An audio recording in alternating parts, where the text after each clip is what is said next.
그러면 168차 최고위원회를 시작하겠습니다. 먼저 국민 의례가 있겠습니다. 국기를 해주시기 바랍니다.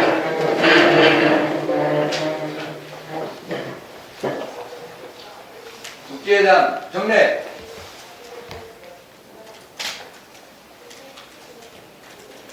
바로 이하 생략하겠습니다.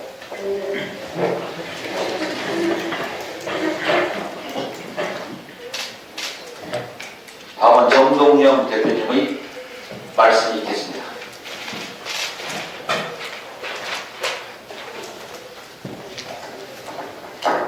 새해 복 많이 받으십시오. 이제 담배식에 함께 해주셔서 감사합니다.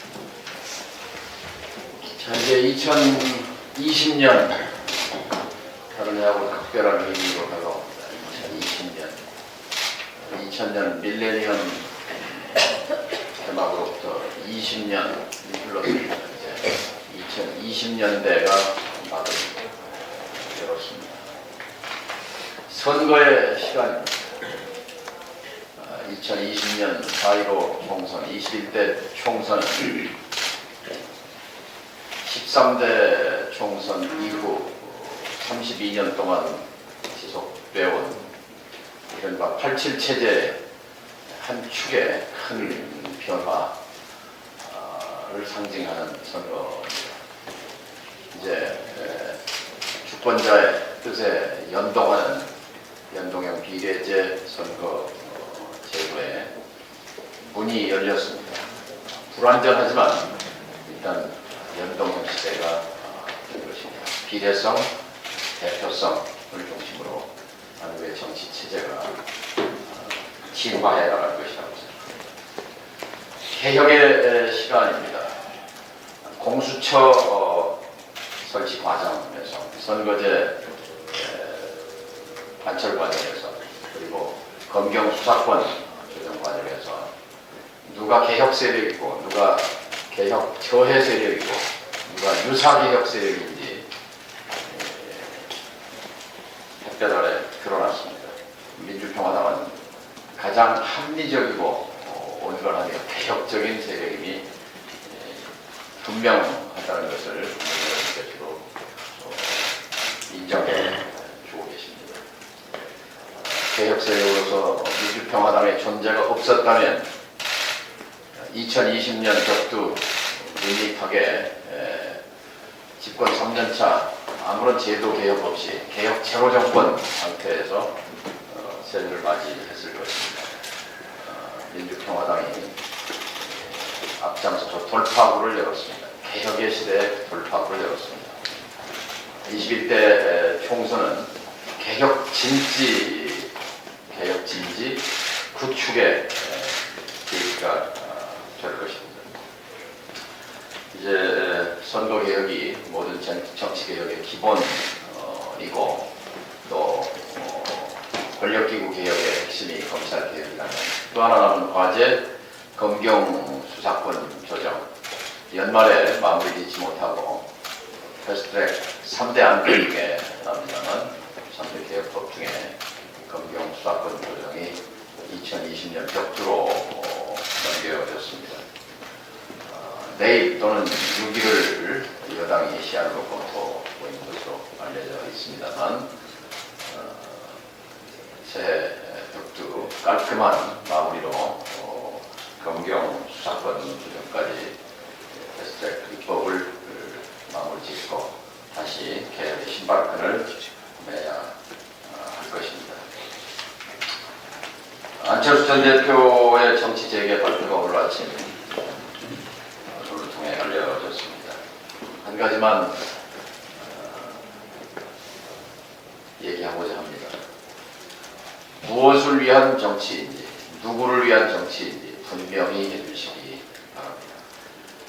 이 시대의 과제는 양극화 불평등입니다. 사회경제적 약자들의 정치적 대표자를 국회에 보내기 위해서 민주평화당은 창당 이후 몸을 던져 선거제 개혁의 단초를 열었습니다. 그것이 바로 민주평화당의 정체성이고 사회경제적 약자를 위한 정치의 정치를 위한 행동이었습니다. 무엇을 위한 정치, 미진한 개혁에 힘을 보태겠다는 그런 정치 재개 선언이기를 바랍니다. 이상입니다. 다음은 조배숙 원내대표님의 말씀이 있겠습니다. 네, 어제 저희들 단도회식을 마쳤고 오늘 사실상 2020년 들어와서 처음 최고위원회입니다. 국민 여러분들 새해 복 많이 받으시고 건강하시기 바랍니다. 민주평화당은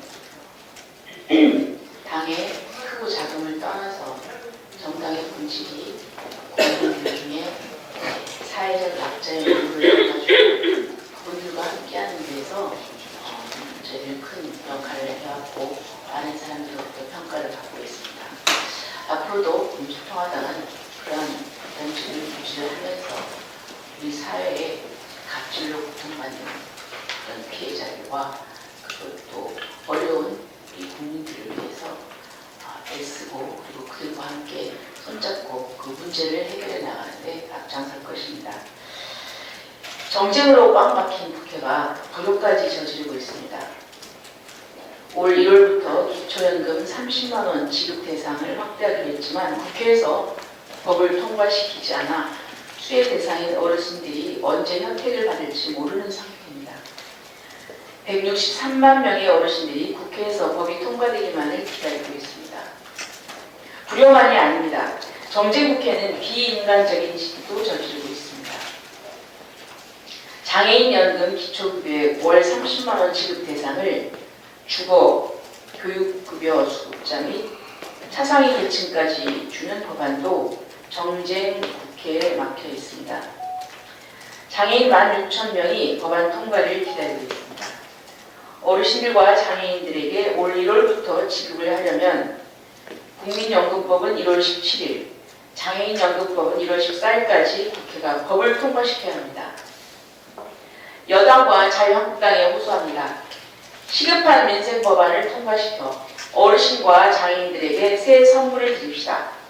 올해 4월 15일 총선이 열립니다. 대한민국의 미래를 위해서 중요한 한 해입니다. 국민 여러분께서 정쟁으로 민생을 외면하는 정당은 퇴출시켜 주시기 바랍니다.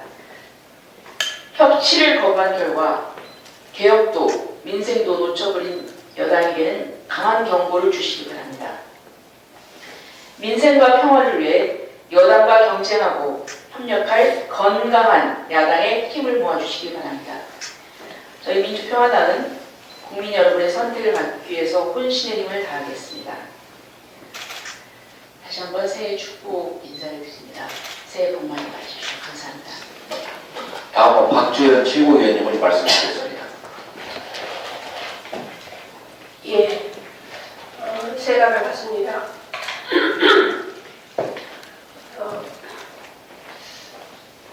이제 선거를 앞두고 힘의 정치가 다시 펼쳐지는 듯해서 우려스럽습니다.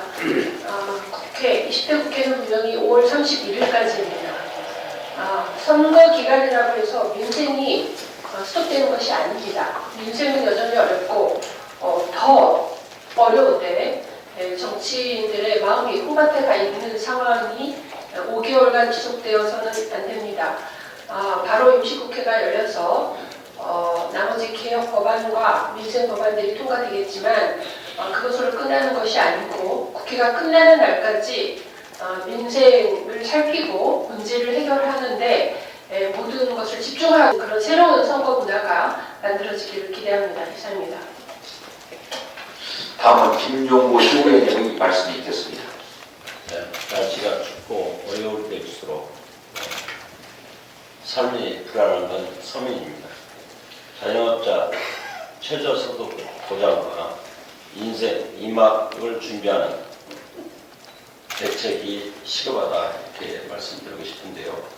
우리나라 취업자 수는 2,634만 명 중에 자영업자 수는 무급가족을 포함시 673만 명으로 전체 취업자 중 25%가 차지하며 그중 40대와 50대가 61%로 자영업을 주축을 이루고 있습니다. 지역별로 보면 대구 24%, 전북 26%, 전남 29%로 타 도시에 비해서 자영업 비율이 높습니다. 중소벤처기업부에 따르면 2018년 소상공인 실태조사 결과 자영업자 간의 양극화가 심화되고 있으며 소상공인 월 평균 소득이 269만 원으로 낮은 소득에도 불구하고 91%가 자영업을 계속하기를 원하고 있습니다. 연소득 2,400만 원 미만인 50%이고 연소득 3,600만 원 미만까지 합치면 70%가 근로자 평균 임금인 375만 원보다 훨씬 못 미쳐 생계의 연장을 위해 몸부림을 치고 있습니다. 문재인 정부는 최저임금 논란을 거치면서 정부의 비판적인 자영업자들을 달래기 위해 12조 원을 지원 대책으로 발표했지만 과밀화 해소 방안은 담지 못하고 자영업자 생명 연장 지원 대책에 불과합니다. 노무현 정부 때 자영업자 구조조정 정책을 기조로 등장한 데서 알 수 있듯이 가임 경영에 따른 위기는 오래전부터 반복되어 온 문제이며 이제부터라도 과밀 해소를 위한 장벽을 쌓아야 할 시점입니다. 2020년부터 3년 동안에 베이비붐 세대가 은퇴가 집중적으로 이루어질 경우 이들을 위한 탈출구가 없으며 정부 또한 손 놓고 있는 실정입니다.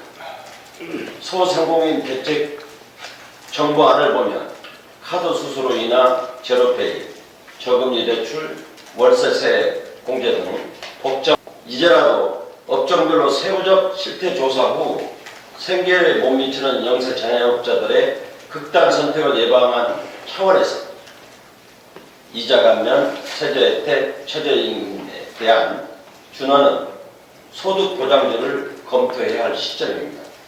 OECD 국가 중 5번째 높은 자영업자가 비중을 줄이기 위해서는 public 대학 등 국가 교육기관을 통해서 인생 2막을 준비하는 연령대인 40대, 50대에게 의무교육을 실시, 최저 소득 공제를 통한 자영업 창업 숙려 기간을 의무화하는 것도 한 방법으로 생각합니다. 100년 세대를 준비하는 대한민국에서 세대의 아픔을 살피고 산업화 시대를 이끈 베이비붐 세대에도 체계적으로 인생 2막을 준비하는 것은 정부가 해야 할 일입니다. 이상입니다. 모두 발언 모두 마치고 비공개로 전환하겠습니다.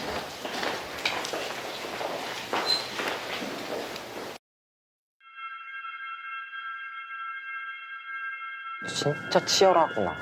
충격적이었죠. 왜냐면은 불이 다 켜져 있고 완전 대낮이에요. 그냥 완전. 굉장히 매력적이잖아요. 한두 평 남짓한 그런 공간에서 우리나라 전국에 아니면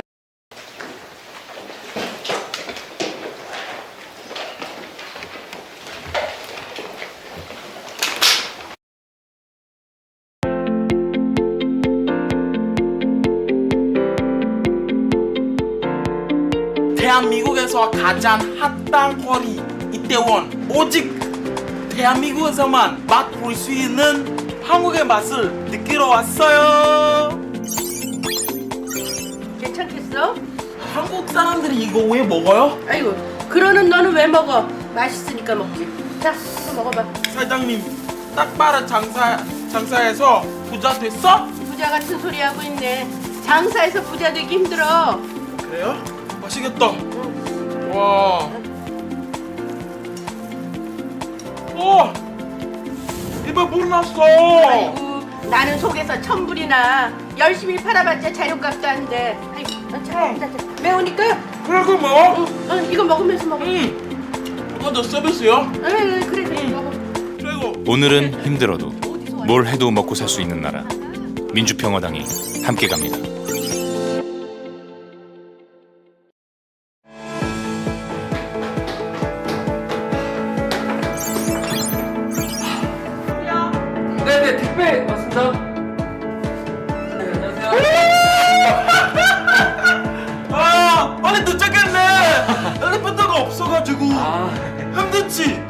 괜찮습니다. 쉽게 마시고 가. 아유, 고맙긴 한데 시간이 돈이라. 오늘 마시고. 그럼 여기서 잠깐 네네네. 마치겠습니다. 가나서도 그냥 집에 온 손님을 그냥 보내면 안 되거든. 잘 마셨습니다. 시켜 먹으니까 든든하네요. 혹시 밥 안 먹었어? 아, 이렇게 하나라도 더 배송해야 큰애 태권도학원도 보내고 둘째 미술학원도 보내죠. 택배 기사님들 많이 벌지 않나? 계속 뛰어다녀야 겨우 그렇게 벌어요. 아 서리 나 집에서 택배를 편하게 받았는데 마십시오. 네, 또 달려보자. 바쁘고 숨차도 뭘 해도 먹고 살 수 있는 나라. 민주평화당이 함께 갑니다.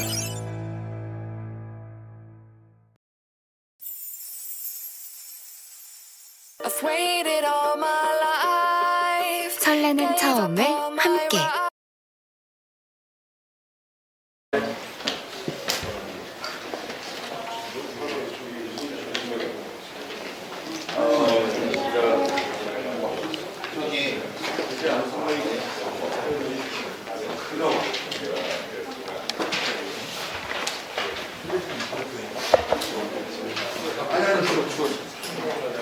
안에 들어오니까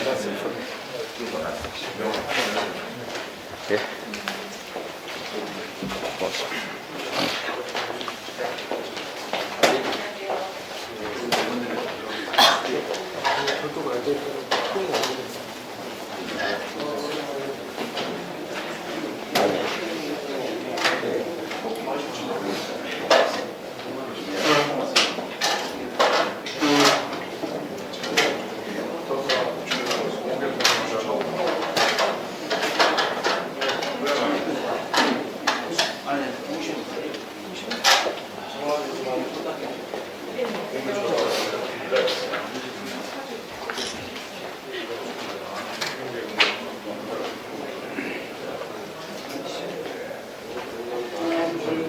최고위원회가 조금 길어지면서 기자회견이 조금 지체되었습니다. 시작하도록 하겠습니다.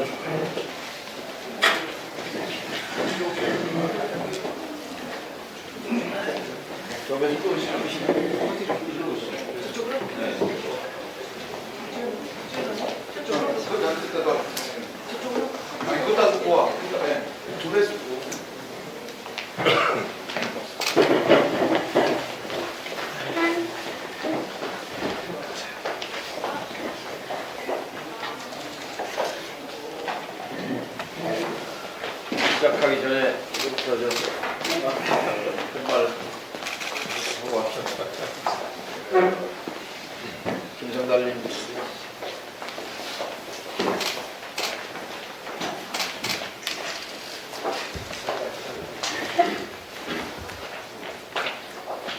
자, 우선 이거부터 하고. 네, 잠깐 그러면 기자회견 시작 전에 오셔서 포토타임 잠깐 하도록 하겠습니다.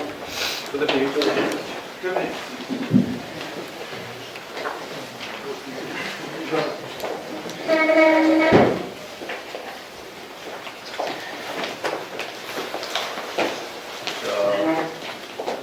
정말님이 그 앞에서 보이니까 한번 읽어보세요. 돌아가면서. 공시지가 현실화 자료를 공개하라. 아니 세 번씩 해야지. 좀 오케이. 공시지가 현실화 자료를 공개하라. 공개하라! 공개하라! 공개하라! 공시지가 조작의 몸통을 밝혀라. 밝혀라! 밝혀라! 밝혀라! 대통령과 국민을 속인 자를 고발한다. 고발한다! 고발한다! 고발한다!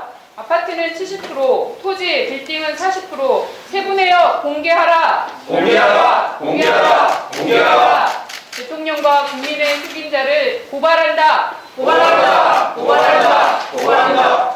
비업명 토지 보유세 강화, 소유 건물 납세 실적 공개하라. 공개하라! 공개하라! 공개하라! 수십 년간 공시지가 조작하는 이유는 무엇인가? 무엇인가? 무엇인가? 무엇인가? 공시가격 정상화, 보유세 강화 즉각 시행하라. 시행하라! 시행하라! 시행하라! 네, 모두 자리에 앉으시기 바랍니다. 네, 저는 오늘 사회를 맡은 민주평화당 김진영 대표입니다.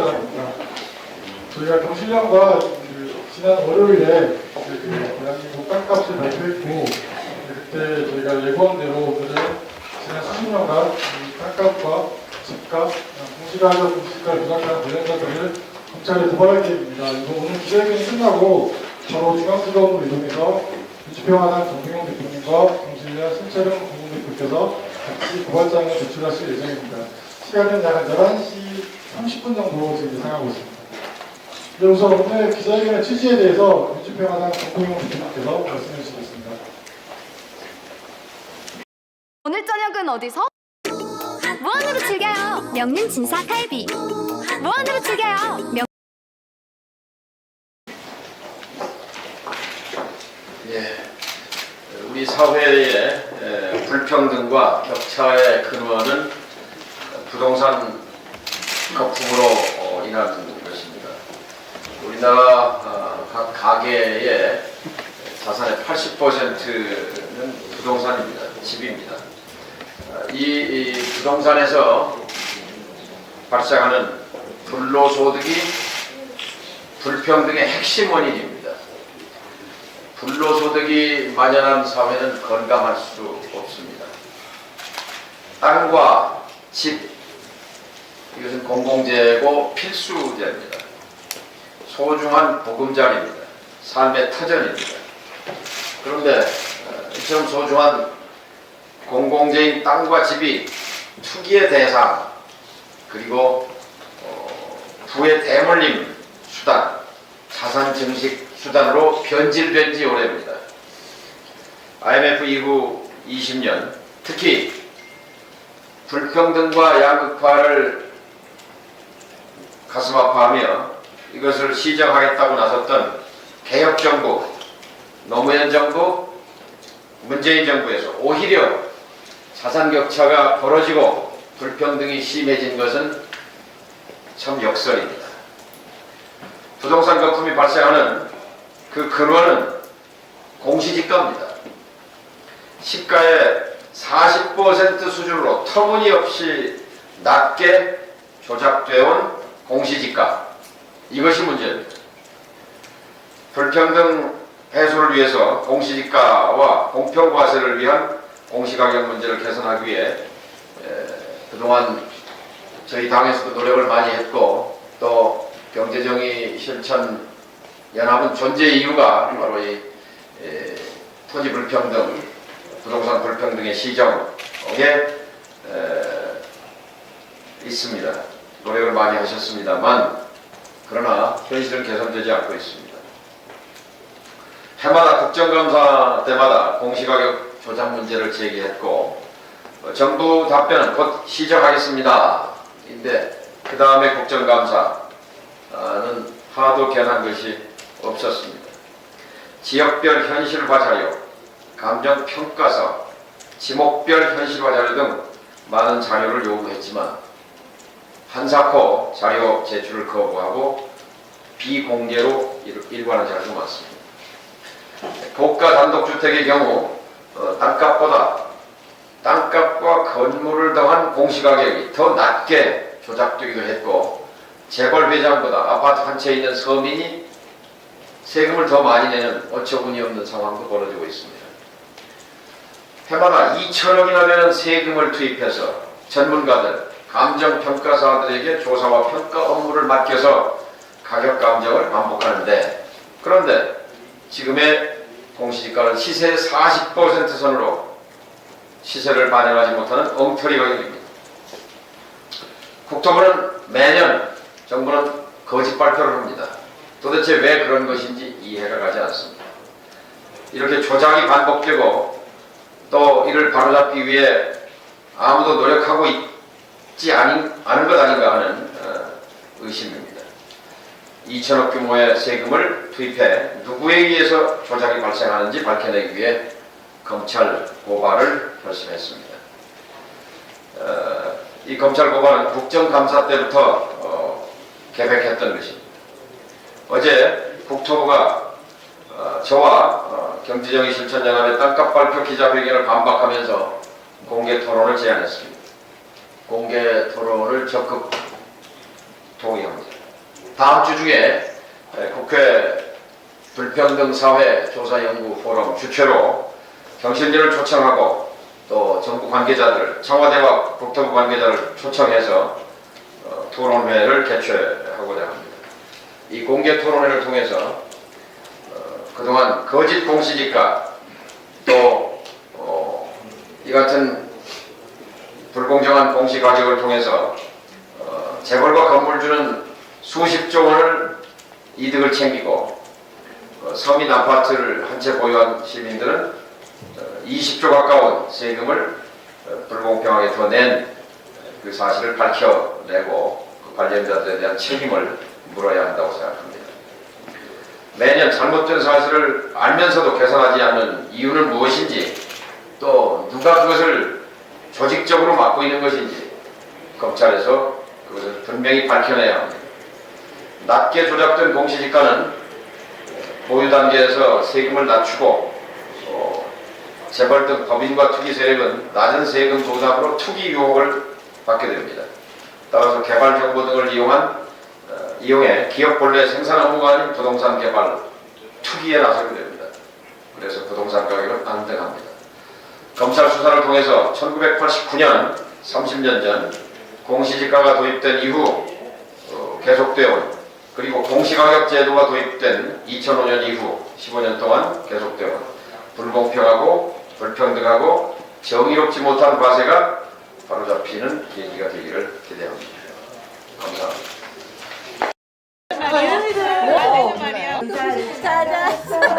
요즘에 어떻게 아니 이렇게 성이 크신 거예요? 내 나라.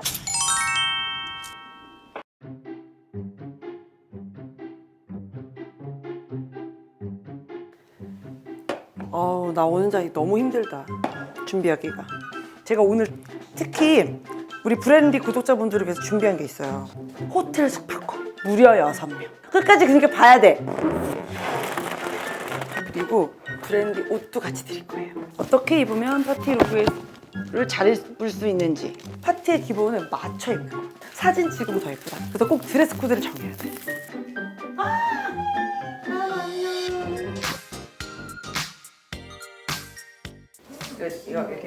이게 한 벌 해서 얼마가 돼? 대충 맞춰봐. 35만 원? 35만 원? 아니요? 내가 입어서 그런가? 어머머머머! 아니야, 오! 예쁘다. 여기 뭐야? 어머, 내가 지금 오늘 입은 거 얼마처럼 보여요? 저 그래도 한 200, 300은 200, 300! 언니. 오늘 우리끼리 파티를 위해서. 이거. 아침부터. 언니, 저 오늘 입은 거 얼마 같은 거예요? 저 오늘 지금. 이거? 진짜 기본. 큰 거 아니야? 약간 큰 거 한 장 쓴 거 아니야? 맞아. 1,000만 원? 약간 그 정도 아니야? 이렇게 다 해서 10만 원도 안 해. 아 진짜? 대박. 이거 말도 안 돼. 치마 이거 블라우스 이거 가지고. 어디서 사는 거야? 기사님 거. 예쁘다.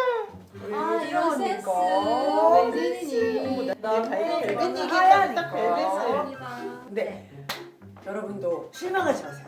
호텔 숙박권 6분에게 준비해드릴 거고, 브랜디 옷도 제가 곱게 보내드리겠습니다. 아니 이렇게 성이 크신 거예요? 아낌없이 주는 서혜자. 여기 날개 달아줘. 근데 저희도 빨리 이제 우리 한번 가입고 놀아요. 네. 예. 너무 예쁘게 다 입었어요.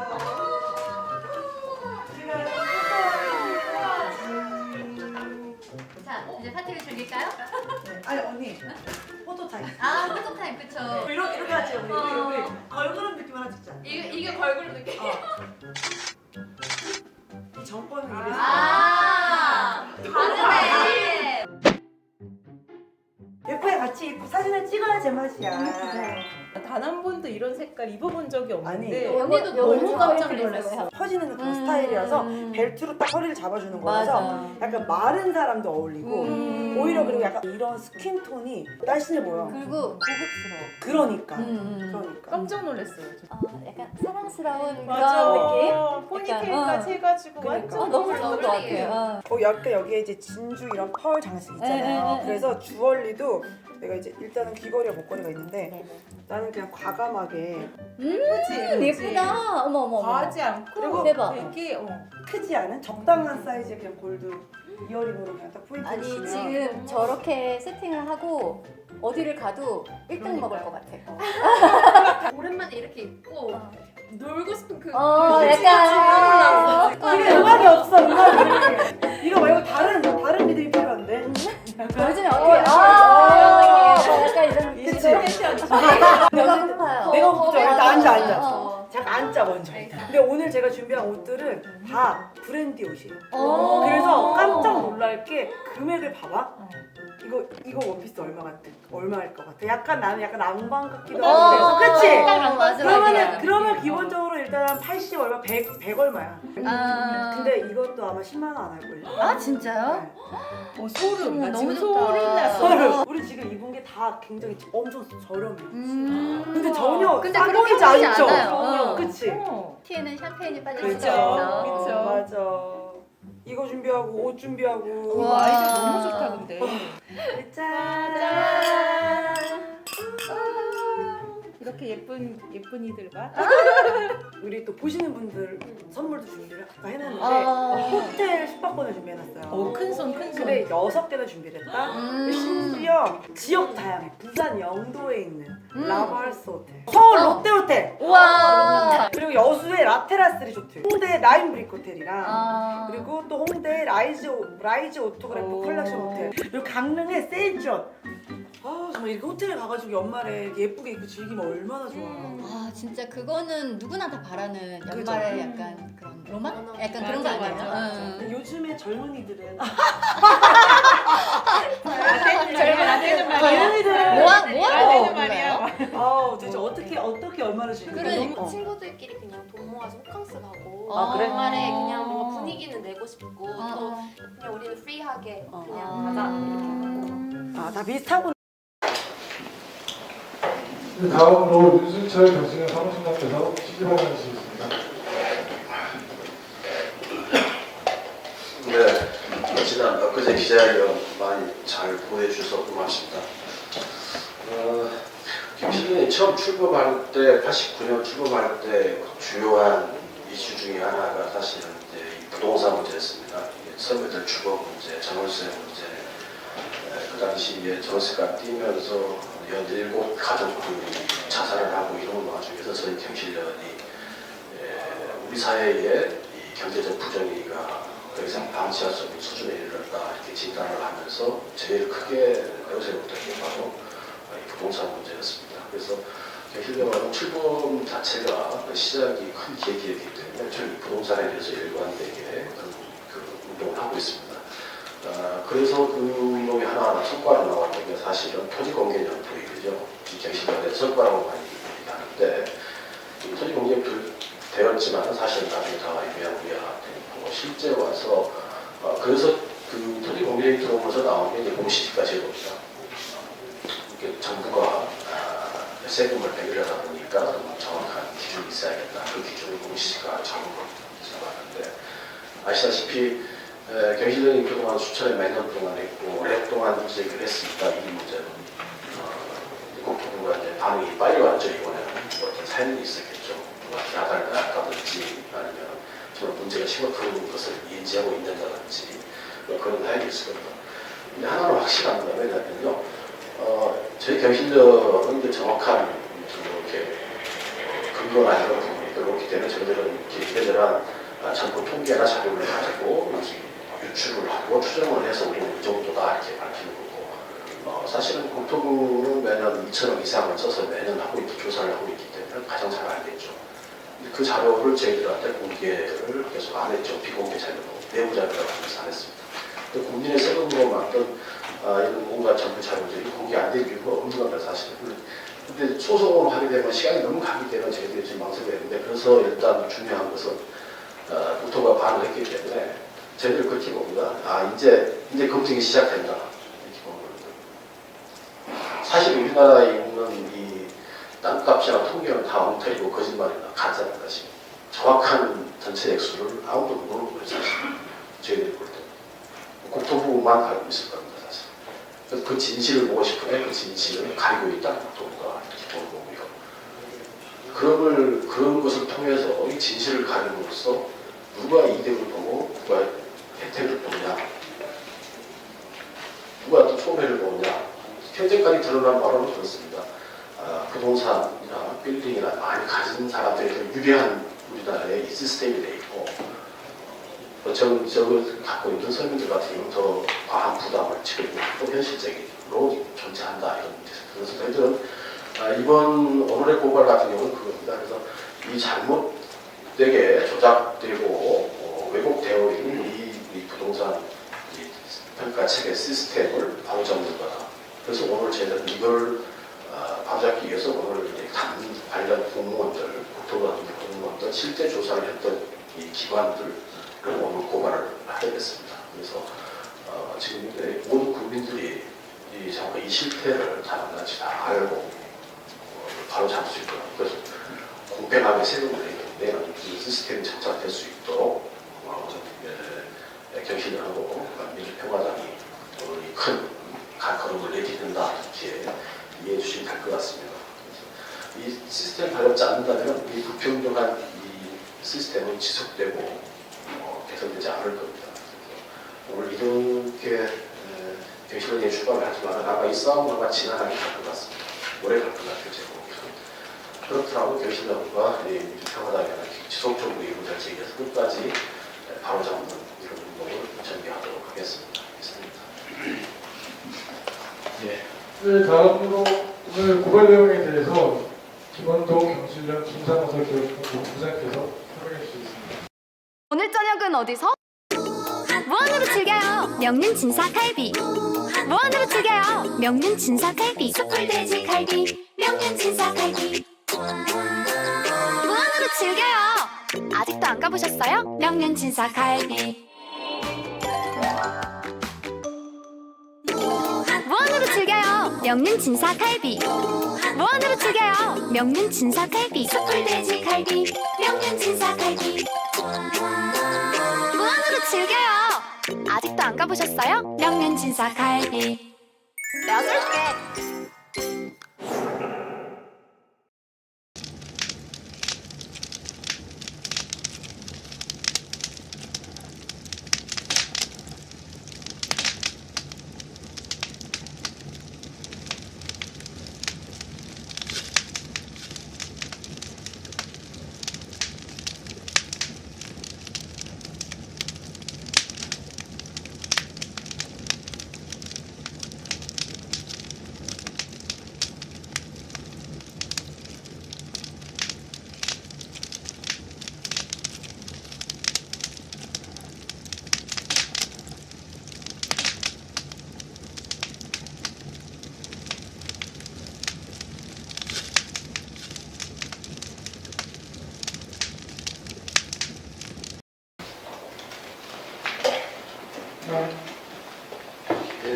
나눠드린 파워포인트 자료를 참고하시면 되고, 저기 화면에 띄웠으니까 한번 참고하십시오.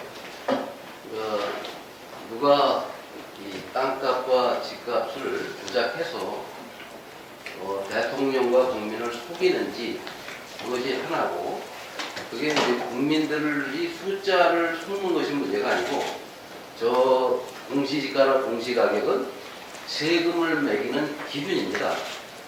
저 가격 기준이 60여개 되는 각종 세금의 기준이 되는데, 저걸 낮게 조작을 하면 누가 이루느냐면 부동산을 많이 가진 사람들, 재벌들, 집을 여러 채 가진 사람들, 땅을 많이 가진 사람들은 세금을 적게 내기 때문에 유리합니다. 가지고 있을 때 보유세도 적게 내지만 증여세, 상속세, 여러 가지 세금이 낮게 나옵니다. 그래서 결국 조작하는 이유는 가진 자, 재벌, 건물주 그런 사람들을 위한 것이 아닌가라는 생각을 하고 있습니다. 그 다음 장을 보시면 저희가 최근에 강남 아파트 값이 자고 나면 1억씩 오른다 라고 얘기를 하고 있고, 문재인 정부 2년 반 동안 강남 아파트는 3억이 올랐습니다. 6억이 올랐습니다.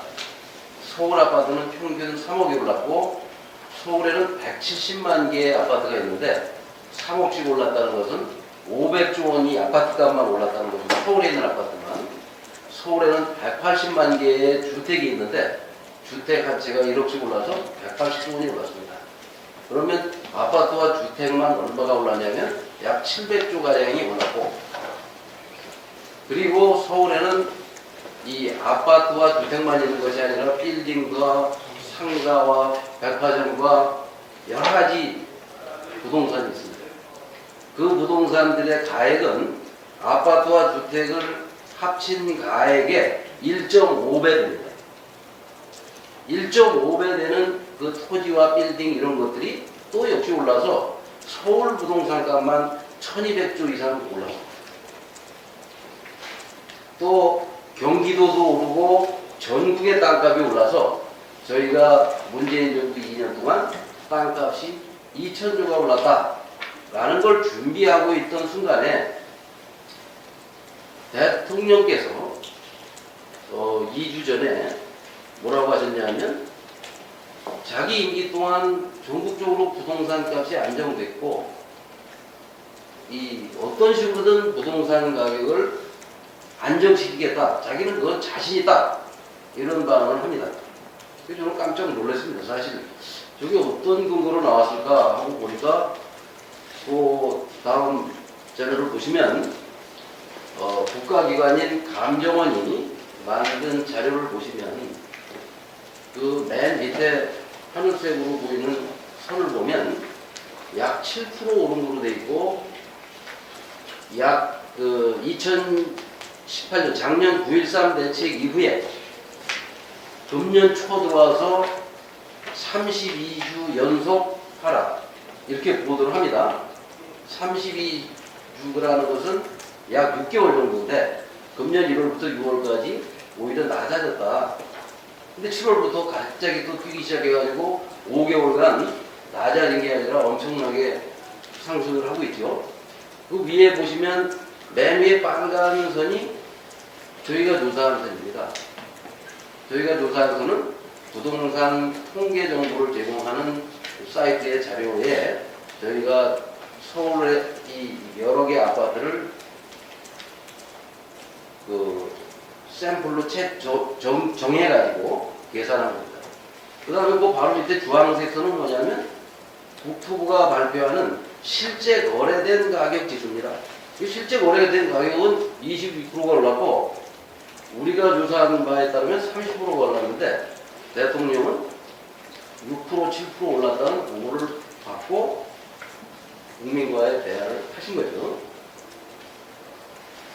그 다음 장을 보시면 이 세금을 매기는 기준이 공시지가와 공시가격이 두 가지가 있는데, 그 표준지라는 것은 국토부가 정합니다. 국토부가 정한 표준지가 모든 가격의 기준이 됩니다. 표준지를 낮게 결정하면 모든 게 다 낮아집니다. 그 다음을 보시면 저희가 금년 초에만 한 6회 정도 이 공시지가 공시가격과 관련된 실태를 조사해서 발표를 했습니다. 그 발표 결과는 단독주택의 경우는 땅값인 공시지가가 45%, 그리고 공시가격은 오히려 공시지가보다도 낮았다. 이게 작년까지 있었던 현상입니다. 이걸 지난 국정감사에서도 그런 것이 지적됐고, 어떻게 건물과 토지를 합친 것이 땅값보다 낮을 수 있느냐, 그것도 같은 국토부가 발표한 것이 이렇게 서로 다를 수 있느냐라고 지적을 받고 시정했는데, 그 시정된 게 겨우 한 45% 수준 됩니다. 그리고 그 위에 있는 아파트는 어떠냐 하면 공시가격이 70%고 공시지가는 37%에 불과합니다. 거의 2배 차이가 납니다. 매년 2천억이라는 국가 예산을 투입해서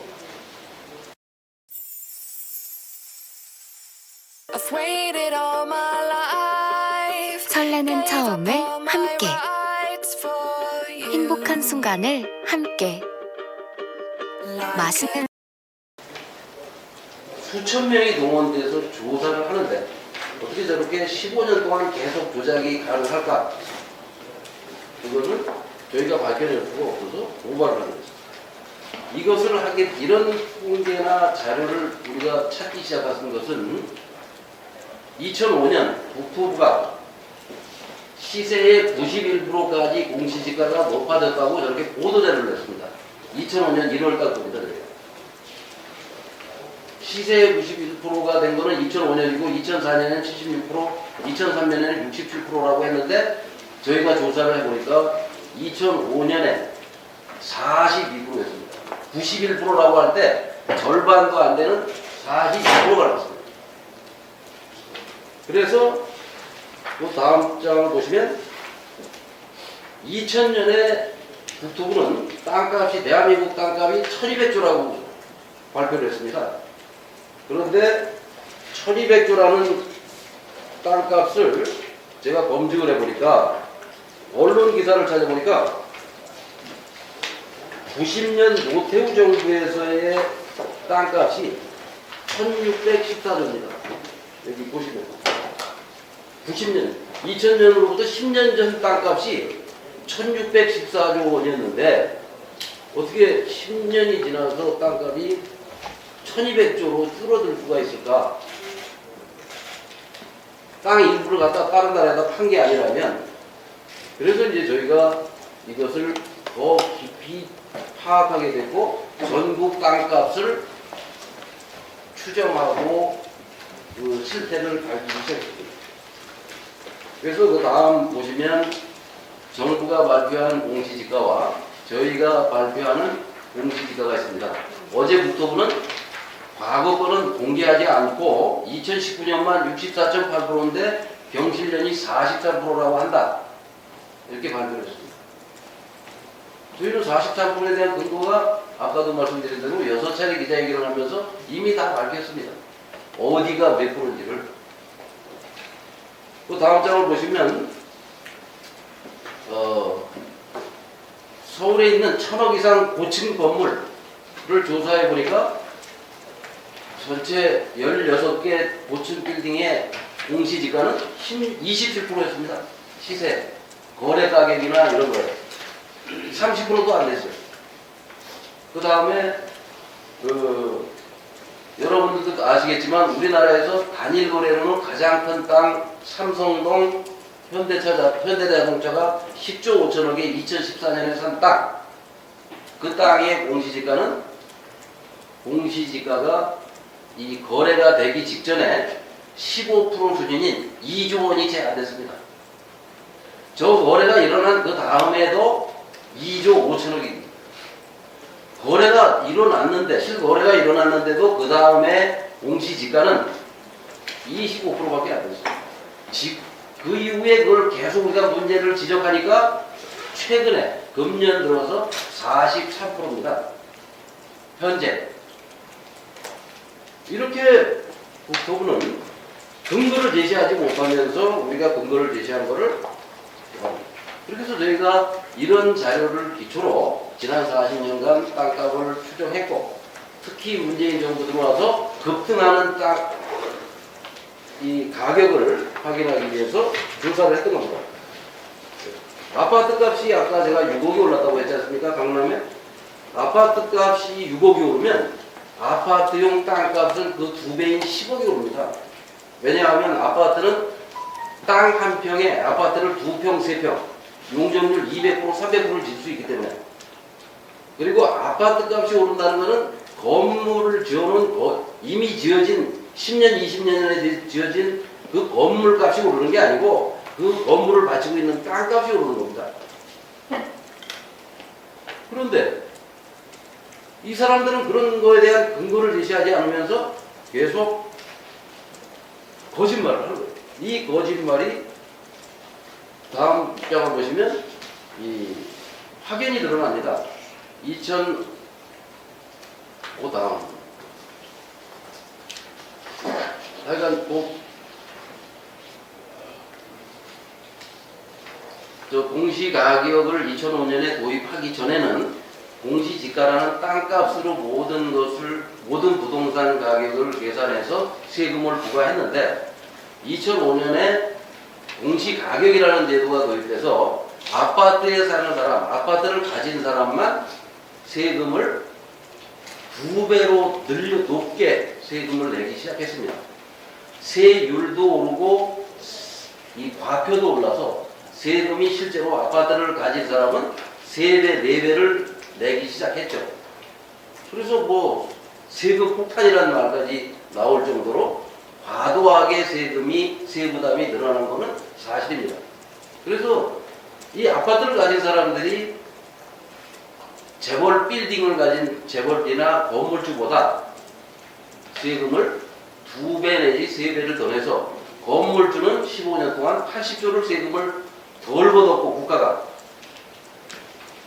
아파트에 사는 사람은 그 사람들보다 상대적으로 18조를 더 거둔 그런 조작이 있었던 겁니다. 그래서 이런 문제를 저희는 근거를 가지고 얘기를 하는 거고 국토부 관계자가 이런 자리에 와서 같이 얘기를 할 수 있는 기회가 제공되기를 바라고 올 때는 반드시 자기들이 산정한 64.8% 라는 근거를 자료를 가지고 어떻게 계산해서 어디가 68%인지 64.8%인지 제가 알고 있는 건 대한민국 수도 서울에 없습니다. 2년 전 삼성 에버랜드에 표준지 지가 조작을 해서 거기서는 시세의 64.8% 이상짜리가 2년 전에 삼성물산을 위해서 한번 만들어졌을 뿐이지 64.8%짜리를 제가 89년 공시지가 제도가 도입했던 이후에 거의 본 적이 없습니다. 있으면 그거를 가지고 오라고 하죠. 이상하고 설명하고 마치겠습니다. 네, 마지막으로 오늘 기사 의견을 신차령 고승대표님께서 읽어주시겠습니다. 오늘 저녁은 어디서? 무한으로 즐겨요. 명륜 진사 칼비. 무한으로 즐겨요. 명륜 진사 칼비. 숯불 돼지 칼비. 명륜 진사 칼비. 무한으로 즐겨요. 아직도 안 가보셨어요? 명륜 진사 칼비. 무한으로 즐겨요. 명륜 진사 칼비. 무한으로 즐겨요. 명륜 진사 칼비. 숯불 돼지 칼비. 명륜 진사 칼비. 무한으로 즐겨요. 아직도 안 가보셨어요? 명륜 진사 칼비. 내가 쏠게.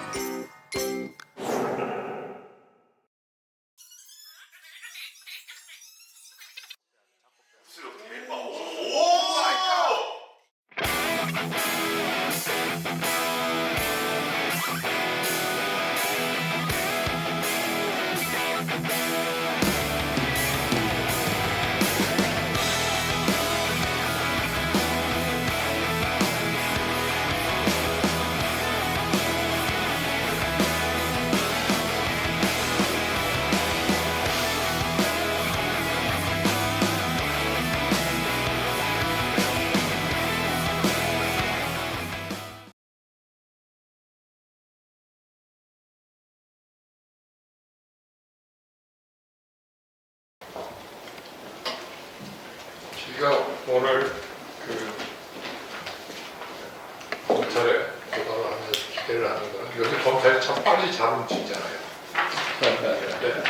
과연 전 국민의 이 경제권이 걸린 이 문제에 대해서 얼마만큼 신속하고 바르게 조사를 하는가 하는 것이 현재 검찰이 과연 제대로 일을 하는 건지 하는 것을 또 하나 이제 판명해 볼 기회라고 생각합니다. 예, 의견 나누겠습니다. 경실련 입장. 땅은 특혜 재산인가 삶의 터전인가. 경실련은 30년 전 1989년에 부동산 특이 근절을 통해 불평등을 해소하고 경제 정의를 실현하고자 출범했다. 출범 당시 토지는 재산 증식 목적으로 소유되어서는 안 되고 땅값과 집값 안정을 통해 부동산 특기를 근절해야 한다는 경제 정의에 대한 원칙을 제시하고 지금까지 30년 동안 부동산 특기 근절을 위해 노력해왔다. 하지만 경실련 출범 이후 가파른 집값, 땅값 상승으로 불평등과 격차는 30년 전보다 더 심화됐다. 우리 조사 결과 문재인 정부 이후 땅값은 2천조 원 상승한 것으로 나타났다. 국민 70%는 땅 한 평 소유하고 있지 않은 상태에서 땅값 상승으로 발생한 불로소득은 토지를 소유한 상위 10%가 독차지했다. 2018년 대한민국 근로소득자의 평균 소득은 연 3,500만 원이지만 상위 1%가 챙긴 근로소득은 25억 원으로 70배 규모화되는 것으로 추정된다. 누가 열심히 성실하게 땀 흘려 일하고 싶겠는가.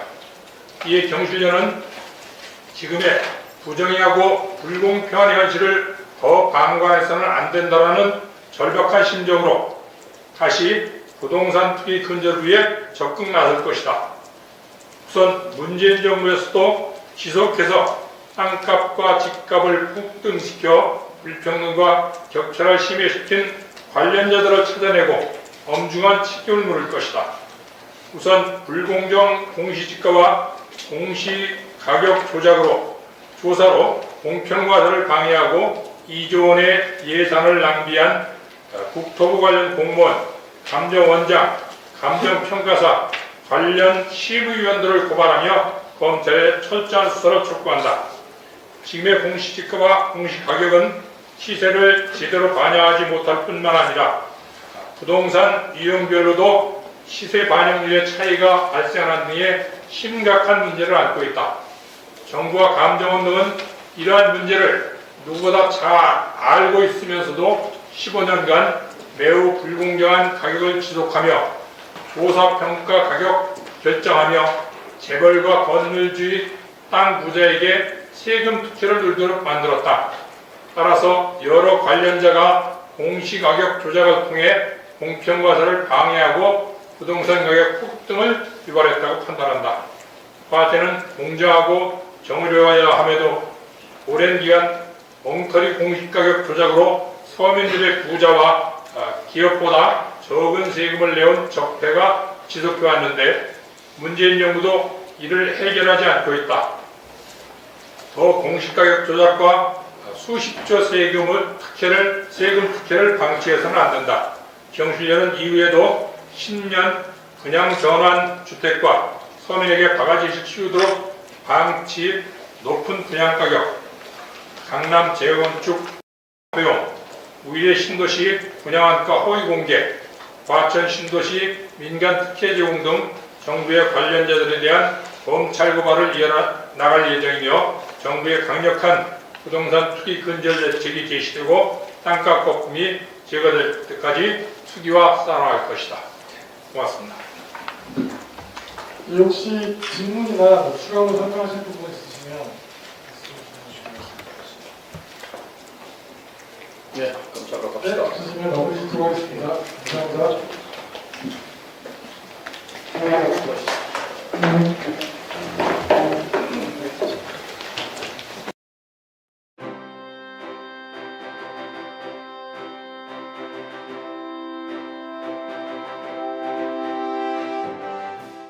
좀 전에 말씀드린 대로 그 추후회의에 앞서 수서 신혼 희망타운 분양가 분석 발표를 먼저 진행하겠습니다. 취지를 좀 말씀드리면 오늘 최고에 앞서서 기자회견을 먼저 하는 건데요.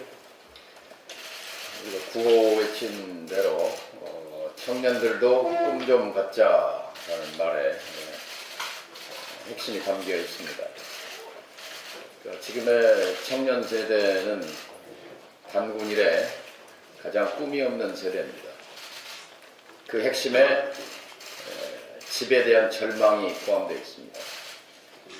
그리고 안타깝게도 촛불로 등장한 정부조차도 청년들의 꿈을 살리기는커녕 꿈을 짓밟는 정책을 계속하고 있습니다. 오늘 수서 신혼 희망타운 분양가를 분석해서 이게 희망타운이 아니라 절망타운이라는 것을 말씀드리면서 충분히 희망을 줄 수 있음에도 불구하고 대통령께서 정책의 총사령탑이 대통령이고 청와대인데 청와대 인식과 대통령의 인식이 기본적으로 현실과 동떨어져 있다는 것이 문제의 핵심입니다. 지금 관료의 바다에 떠 있습니다. 토건 관료들, 토건 재벌들, 토건 학자들, 토건 정치인들 바다에 떠서 이 정부는 이명박 박근혜 정부와 어떤 차별점도 보여주지 못하고 있습니다. 이명박 박근혜 정부는 집값을 올려서 경제 성장을 견인하겠다는 구시대적 발상위에 있었습니다. 말로는 이 정부는 절대로 경기부양, 인위적 경기부양을 하지 않겠다고 하면서 말을 그렇게 하면서 손발은 똑같습니다. 이명박 박근혜 정부와. 이 이중성, 말 따로 정책 따로 이것을 오늘 통계 분석을 통해서 여러분께 설명을 드리고자 합니다. 문재인 정부가 18번째 대책을 발표를 했습니다. 18번째 대책, 30개월 동안 18번 대책이라는 것은 거의 2달에 한 번 꼴 대책을 내놓은 것이고, 노무현 정부 5년 동안 17번 대책을 내놓은 것보다 한 번 더 많은데 임기 절반 지난 상황에서 18번째 대책을 내놨던 겁니다. 그럼 18번째 대책으로 집값이 잡힐 것인가? 저희가 분석을 해보니까 18번째 대책도 역시 20점짜리 대책밖에 되지 않습니다. 오늘 저희가 말씀드릴 것은 문재인 정부 들어와서 청년들이나 신혼부부가 가장 관심을 가지는 강남구 수서동에 수서 희망타운이라는 타운에 약 한 400가구를 분양을 하는데 오늘 저녁에 접수가 마감되고 수백 대 1의 경쟁이 굉장히 치열할 거로 예상이 됩니다. 26평짜리 아파트가 강남에 5억 7천만 원에 분양이 되는데 그 5억 7천만 원에 분양되는 아파트가 얼마나 부풀려졌는지 저희가 그 내용을 설명을 드리겠습니다. 다음 그림을 보시면 그 수서 희망타운의 사업지는 SRT 수서역 바로 앞에 있는 그 그린벨트 땅이었습니다. 이미 기반 시설이 다 갖춰져서 거기다 그냥 조금 메꾸고 아파트만 지면 되는 정도로 위치가 아주 좋습니다. 이명박 정부 때 그 주변에다가 보금자리 주택이라고 해가지고 아파트를 서울시 SH공사하고 국토부의 그 LH공사가 경쟁적으로 아파트를 분양하고 있습니다.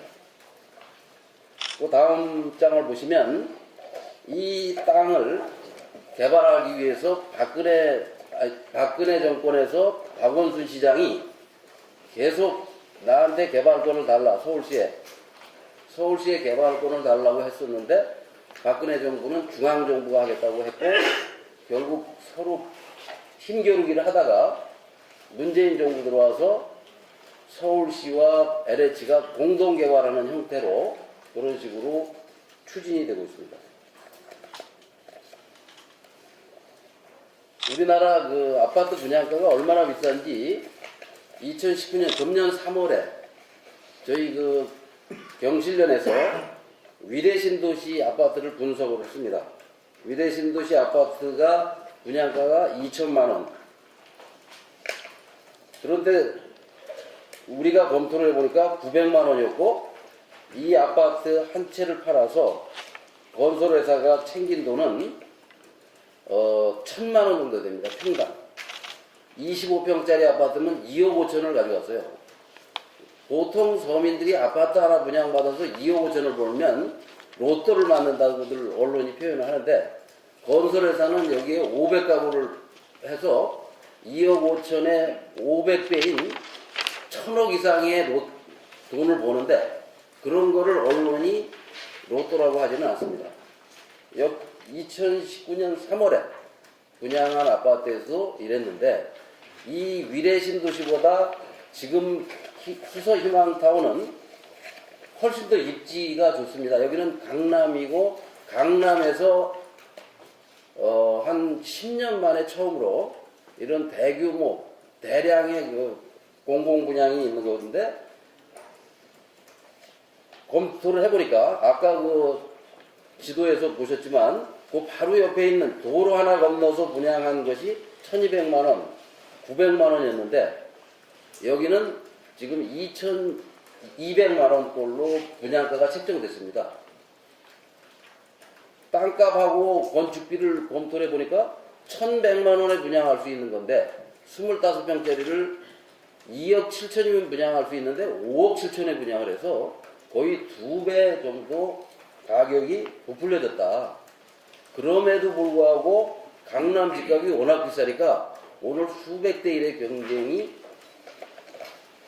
생길 거다라는 예측입니다. 그 다음 보시면 보통 이런 분양하는 지금 아파트가 땅값이 1000만 원 정도 되는데 1000만 원에 분양하면 이게 얼마가 되냐면 시간이 그러면 10배 올라서 1억이 됩니다. 강남에는 아파트 부지가 다 땅 한 평에 1억입니다. 땅 한 평에. 아파트로 하면 환산하면 5천만 원이지만 땅 한 평에 아파트를 2평 내지 3평 짓기 때문에 땅값은 1억이 넘습니다. 그 다음 보시면 이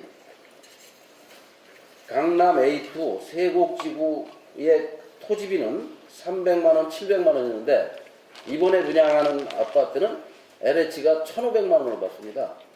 500만 원이면 충분한데 500만 원만 받아도 10% 이상 이익이 남는데 1,500만 원을 받아서 1,000만 원을 어디다 쓰는지 이거는 민주평화당에서 이거를 밝혀주셔야 됩니다. 이 돈이 도대체 어디로 가는지 이걸 누가 다 챙기는 건지 왜 이렇게 숨기는지 왜 이렇게 폭리를 취하는지 이런 것들을 밝혀주셔야 되고 그 다음에 건축비도 500만 원이면 될 건축비를 620만 원을 받고 전체적으로 2100만 원이라는 분양가는 1000만 원 정도 평당 1000만 원이 부풀려졌고 한 채 가격으로 하면 3억이면 될 거를 5억 6천으로 2억 6천이 부풀려졌다.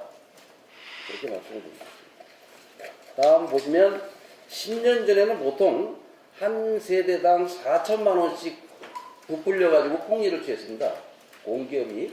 근데 이번에는 한 채를 팔아서 2억 5천을 6배를 더 부풀린 거죠. 10년 전보다.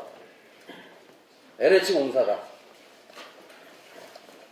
그 원인을 이렇게 보면 그 다음 장에 보면 건축비가 있는데 건축비가 400만 원 정도의 건축비가 적정한데 국토부가 법으로 750만 원까지 받아도 좋다. 그러니까 보통 공공분양을 하면 건축비만 1000만 원을 받고 민간들은 건축비만 1500만 원, 2000만 원을 받습니다.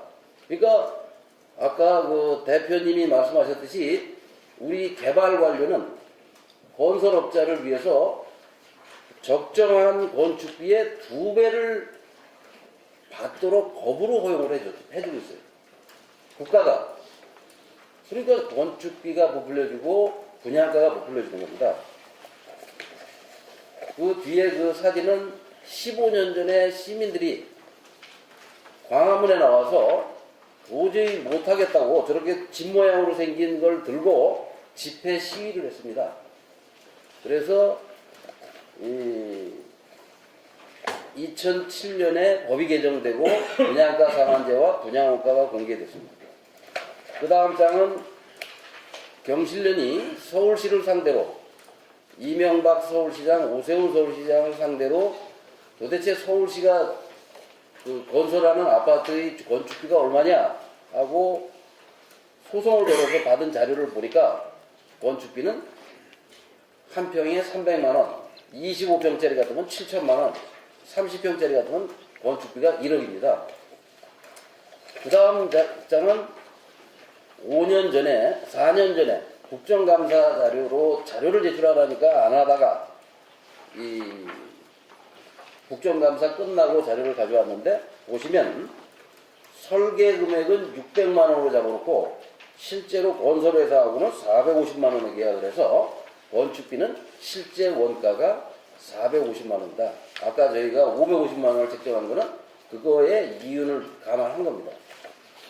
그 다음에 보시면 2009년 아까 그 수서 희망타운 바로 옆에 저런 모양의 아파트가 있습니다. 저 아파트는 땅값과 건축비를 합쳐서 평당 970만 원에 분양이 됐습니다. 지금 여기 수서보다 반값밖에 안 되는 거죠. 그 다음 보시면 그 그림 한번 보세요. 저 외국에 있는 아주 기가 막힌 최고급 아파트 보이잖아요. 서울 강남의 아파트를 평당 970만 원에 20평짜리 같으면 2억이잖아요. 예. 저거를 공급하니까 음마 아파트 값이 14억에서 15억으로 떨어졌어요. 지난번에 저희가 8월달에 방문했지 않습니까? 일장 최고에 갔었었죠. 그러니까 저게 서울 외곽 곳곳에 저렇게 1000만 원짜리, 1100만 원짜리 아파트를 공급하면 집값은 안정되지요. 예? 그런데 이제 다만 토건 관리도 이렇게 되면 경제 성장에 영향이 있습니다. 저게 네덜란드의 왕립 건축가가 와서 그 그린벨트 그 안에다가 친환경적인 설계를 해서 유럽의 어떤 성처럼 아파트를 지었습니다. 가서 보시면 저런 아파트가 200%예요, 200%. 저런 아파트가 평당 1000만 원도 안 되는 거죠. 그래서 이 분양가 상한제라는 걸 제대로만 하면 아파트 값은 지금 분양가의 절반으로 뚝 떨어집니다. 그 다음에 보시면 2006년에 한나라당은 건물만 분양하는 아파트가 한나라당의 당론이었습니다. 홍준표 의원이 발의해서 한나라당이 당론을 결정을 했다가 10년 후에 새누리당 박근혜 정부에서 법을 아예 없애버렸습니다. 저 법을, 건물만 파는 법을. 그 다음 보시면 건물만 판 겁니다. 아까 그 성처럼 생긴 아파트 바로 옆에 가면 건물만 평당 500만 원, 550만 원에 20평짜리 아파트를 1억에 분양을 했어요. 25평짜리 아파트를 1억 2천, 1억 3천에 분양을 할 수가 있습니다. 그러니까 이 수서에도, 수서희망타운에도 저런 식으로 건물만 550만 원이나 600만 원에 분양을 한다면 그러면 그 땅값이 강남의 땅 아파트는 평당 지금 건축 아파트 가격이 아파트 실거래가가 한 4천만 원 가니까 25평이면 10억이고 10억에서 건물값 1억 5천을 빼버리면 땅값이 8억 5천이 되고 LH공사는 부자가 됩니다. 지금 저 땅을 분양해서 파는 것보다 4배의 땅값 상승으로 LH공사 공기업이 부자가 되는데 공기업은 부자가 되는 걸 원치 않습니다. 그저 건설업자들한테 적당한 값을 팔고 이윤을 빨리 챙기고 만약에 아까 그 옆에 있는 보금자리 아파트들을 다 건물만 팔았다면 또는 강남 개발을 할 때 건물만 팔고 땅을 안 팔았다면 지금 대한민국 서울시와 대한민국은 땅 부자가 됐고 집 문제가 전혀 없었습니다. 주택 문제가. 그래서 저희가 제안하는 것은 그 다음 보시면 이제 토지는 국가가 갖고 건물만 분양하는 방식으로 가는 것이 좋겠다. 그것이 민주평화당의 당론이라고 해서 저희가 이런 거를 설명드립니다. 이상입니다. 지난번에 평화당하고 민주평화당과 국민연이 공시가격 조작으로 해서 서민들의 피해를 주고 있는 것과 관련해서 검찰의 감정평가협회 또 감정원 책임자 등을 공동으로 고발한 바가 있습니다. 부동산 문제는 청년의 절망을 가져오는데 뿌리에 정책의 실패가 있고 정책의 실패 그 밑에는 토건 재벌과 토건 관료의 유착이 있습니다. 이것을 파악조차 못하는 이 정부의 무능에 대해서 참 안타깝게 생각합니다. 먼저 발표해 주신 김헌동 본부장님과 김성달 국장께 박수를 보내주시기 바랍니다. 수론들도 집중자차 분양가를 하향하라! 하향하라! 청년들도 kum종투자, 서민들도 집중자차!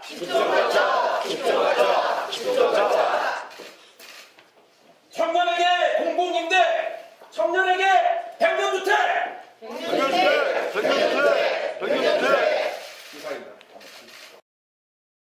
회의 진행하기 전에 우리 서귀포 감귤, 제주 감귤 문제에 대해서 좀 짚고 할 텐데요. 어떻게 앉아서 감귤 농가가 어렵습니다. 정치의 목적은 먹고 사는 문제에 도움을 주는 데 있습니다. 추상적인 고상한 얘기보다는 먹고 사는 문제에 특별한 도움이라도 되는 정치, 그것이 우리가 지향해야 할 거라고 생각합니다.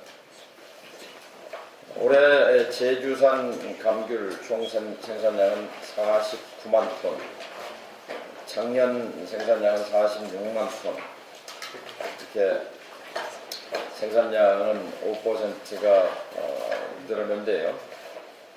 감귤 가격은 지금 이게 한 박스죠. 6,600원.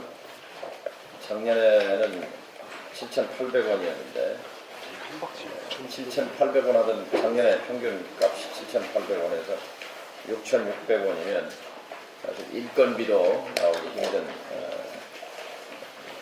현실입니다. 제주 감귤은 제주의 생명 산업이고 감귤이 무너지면 제주 경제는 수렁으로 빠집니다. 또 감귤 농가와 서민 가정은 황폐화 됩니다. 제주 감귤은 그동안 국민들의 사랑으로 제주 경제가 돌아갔습니다. 제주 감귤 농가의 그 어려움을 도와드리기 위해서 감귤 캠페인을 하고자 합니다. 제주에서 올라오신 강흥선 제주 감귤 협동조합 감사님께서 말씀을 해주실 텐데 그 전에 우리 양윤영 제주도당위원장께서 소개도 해주시고 취지 설명을 좀 더 보충해 주시기 바랍니다. 지금 선거법 협상이 될 듯 하다가 또 걸리고 또 될 듯 하다가 또 걸리고 이런 상황이 됐습니다. 자유한국당은 국회 밖에서 선거제도 개혁을 반대하고 있고 더불어민주당은 국회 안에서 선거제 개혁을 막고 있습니다.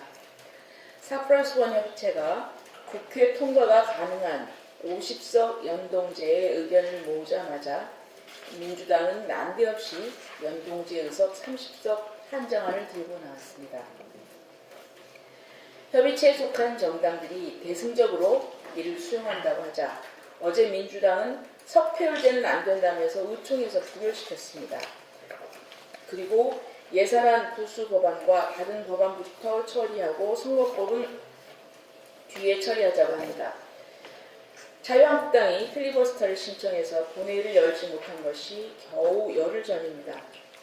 민주당의 기억력은 채 열흘이 되지 않는 것입니까? 민주당의 대책 없는 욕심으로 상황은 열흘 전으로 돌아가고 말았습니다. 자유한국당은 국회를 전쟁물로 만들고 더불어민주당은 국회를 코미디물로 만들고 있습니다. 더불어민주당의 좀 한자로 된 어려운 얘기인데요. 이런 말씀을 드리겠습니다. 욕, 속, 즉, 부달. 변소리 즉 대사불성이라는 충고를 드립니다. 서두르면 이룰 수 없고 적은 이익에 집착하면 큰 일을 이룰 수 없다는 뜻으로 공자가 관직에 오른 제자에게 한 충고입니다. 야당은 국회 통과가 불가능한 급격한 개혁안을 수정했습니다. 이제 더불어민주당이 작은 이익에 집착을 벌일 때입니다. 국민은 석표율에 대해서 안중에도 없습니다. 국민은 지금 민생이 급합니다. 여기에 대한 민주당의 석표율에 대한 집착을 버리시기 바랍니다. 그리고 또 이해찬 대표가 나오셔서 협상하십시오. 그래서 야당 대표들의 합의를 더불어민주당 의총에서 거부했으니까 이제 이해찬 당대표가 나오셔서 야당 대표들하고 결론을 내야 할 차례입니다. 이상입니다. 예, 참 안타까운 하루였습니다. 어제 3+1 대표들이 모여서 30석의 캡을 씌우는 것에 대해서 수용을 하고 석패율제는 추진한다라는 그런 합의를 하였습니다. 사실 민주평화당 입장에서는 석패율을 포기하고 또 캡도 포기하는 안을 주장해 왔지만 어쨌든 마지막에 선거제 개혁은 완성이 그러니까 법안이 통과되어야 한다는 그런 현실 앞에서 다른 야당들의 의견을 수용해서 30석 캡을 수용하고 석패율제를 유지하는 것에 대해서 합의를 한 것입니다. 사실 지난주 금요일에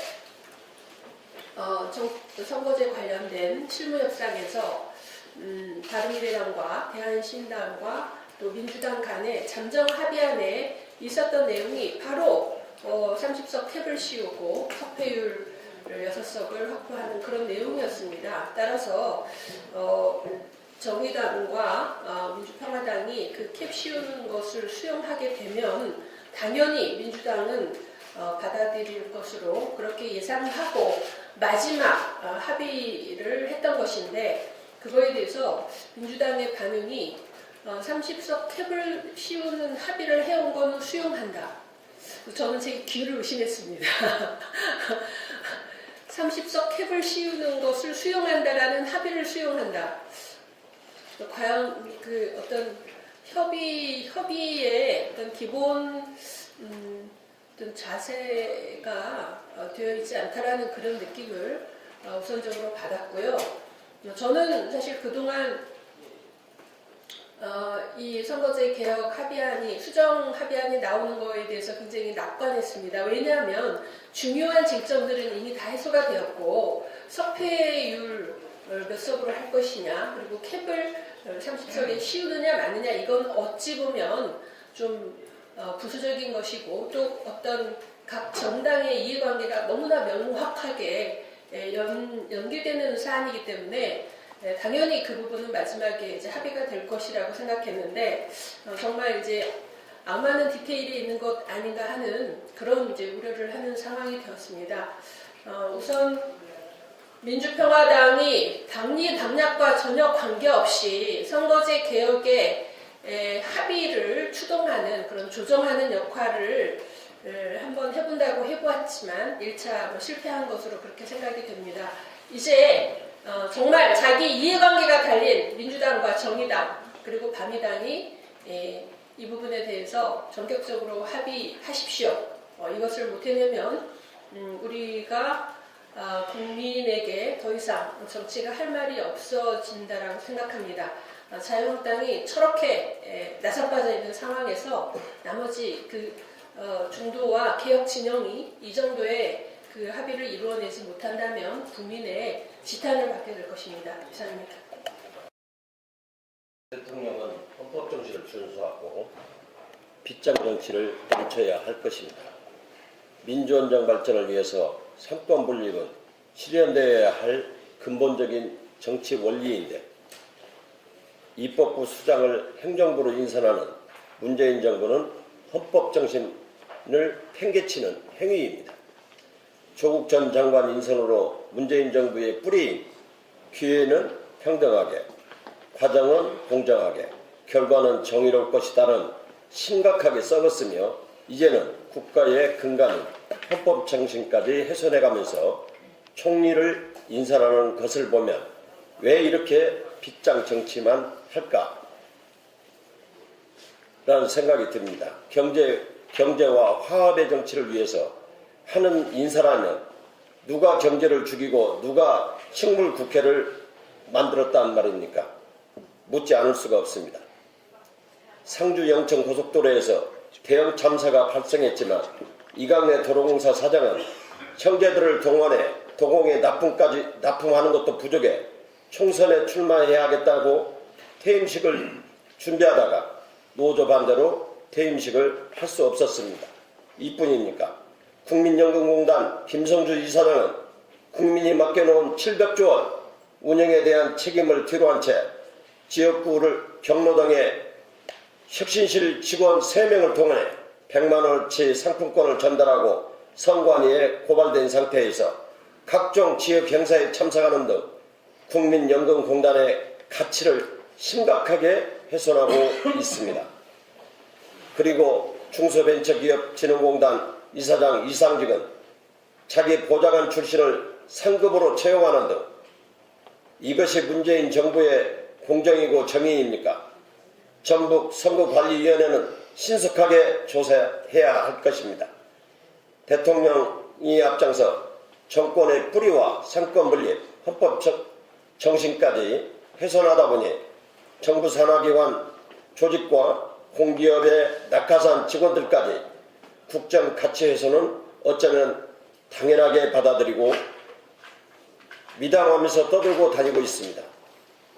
기관장 비리 3종 세트나 먼저 정리해 주십시오. 무엇을 위해, 누구를 위해 헌법 준수를 팽개치고 빗장 인사를 계속하십니까? 대통령께서 전라북도를 왜 가셨습니까? 선거 앞두고 가셨습니까? 직불제 도입 설명하러 가셨습니까? 직불제는 WTO 개도국 G 포기로 쌀 농사에 이주해서 밭농사까지 지불이 확대되는 걸 말합니다. G 포기로 관세율이 513%에서 154%까지 낮춰야 하는 경우 엄청난 타격이 예상되는데 그동안 연평균 직불금 예산이 2조 2천억 원이었는데 내년 예산은 겨우 2천억이 증액된 2조 4천억입니다. 2조 4천억을 가지고 전국을 지급해야 하는데 비율을 감안한다면 전라북도는 피해가 가장 크다고 볼 수 있습니다. 농촌의 경쟁력은 후퇴하고 농심은 더욱 악화될 것입니다. 지지는 뜨겁게 해주고 지원은 차갑게 냉대받는 전북 총리 인선으로 양호하지 마십시오. 도민들은 다 알고 있습니다. 열린 행정으로 빗장을 푸는 정치를 해주시기 바랍니다. 이상입니다.